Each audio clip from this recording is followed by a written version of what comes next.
Hi, I'm Rebecca Hines from the College of Education and Human Performance. In this video, I'm going to share a few specific ways that we might use universal design for learning in our courses. And I'll share ways that I've used it in mine. If you've looked through the literature on universal design for learning, you know that it is basically adding layers to our courses, multiple ways to represent content, multiple ways for students to engage with our content, and multiple ways for students to express what they've learned in our courses. So in my courses, I include things like narrated presentations, just like this one, readings, of course, videos, tools that a lot of us are already using. There's also many ways for students to engage. They can participate in service projects, group activities, and different types of required and optional lectures. And there are also ways for students to express what they've learned using multiple formats. And here's some specific examples. In a course that I teach at the junior level, there's a book that students are expected to read called Flowers for Algernon. The point of the book is simply to establish anticipatory set for the topic of intellectual disabilities. So my primary goal is to just have students read it as a disposition shaping activity. So they can either read it as a novel, they can listen to an audio version, or they can read a short story version. I don't actually care which way they take in the information. I just want them to read the story so that they have an understanding of the content as we start talking about this topic. So that layer of choice is the multiple means of representation, multiple ways they can take the content in. And one of the things that I always find is that when given choices, some students actually do more than one of those layers. So they actually have access to more content than ever before. There's also multiple ways for students to express what they've learned or what they've done. So in this case, for this assignment, after reading, students are expected to illustrate an understanding of the story in one of these four ways. They can either upload a graphic organizer, they can create a comic strip, and I link out to the comic creator, they can create a quick video, or they can create a plot diagram using a tool that I link them to. Now, in my course, understanding universal design for learning is also a goal in the course. So I provide these types of tools because I want my students to understand how to use these types of tools as teachers. And so in our own fields, we all would have different goals, but the tools that we use can be tied to whatever our paths might be. So students in my course, this is an example of one student's submission. If I was viewing this in Blabber Eyes and clicked on this link, that little mouse would tell me the story.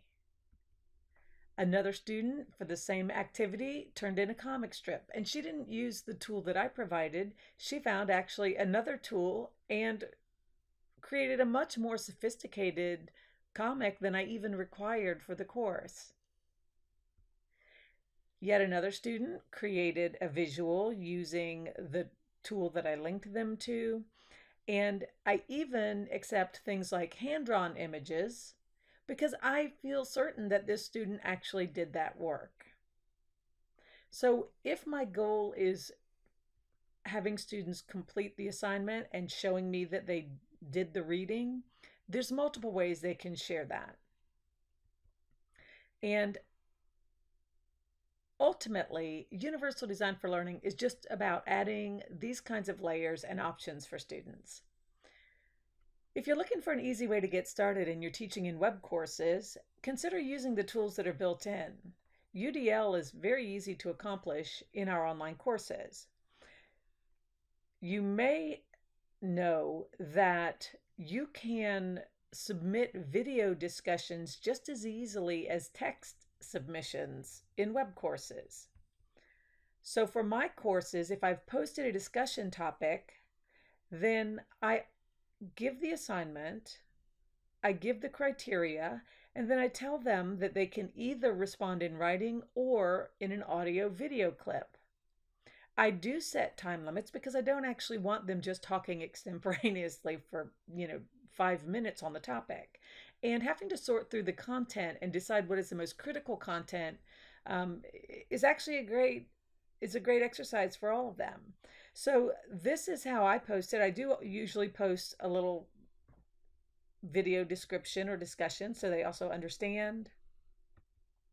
And I also post visual instructions so they can see those first times that they're doing it exactly where to click to make this submission, because I do have some students who are just not that familiar with technology. Increasingly, they're all coming to understand that they can use these tools in their web courses. All we need to do as faculty is to start giving them the options of using them. One of the other things that I use is narrated content presentations. I've used a variety of tools. This screenshot is of Adobe Presenter, which is also the tool that I'm using for this presentation. But there are free online places to go and submit narrated presentations that you can embed in any course. This is an example of how students can take in information, hearing it and seeing it. I also provide a transcript so that anyone who has issues with hearing also have an opportunity to read. So at the end of the day, UDL is just about adding layers, more ways students might receive information, more ways for them to engage with the content, and more ways to share what's learned.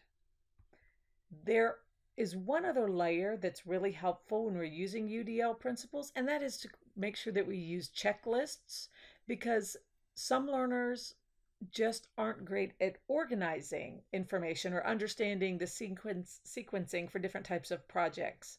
So these are the kind of layers that really would meet UDL principles and that we can all add to our courses. If you're looking for more information, there's lots of websites, of course, online, and they're listed in our app.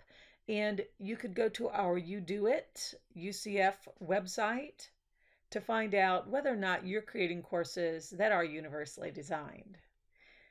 The National Center on Universal Design is a good place to get started, and I'd be happy to help anyone who's looking for ways to add a UDL layer to any course that you might teach.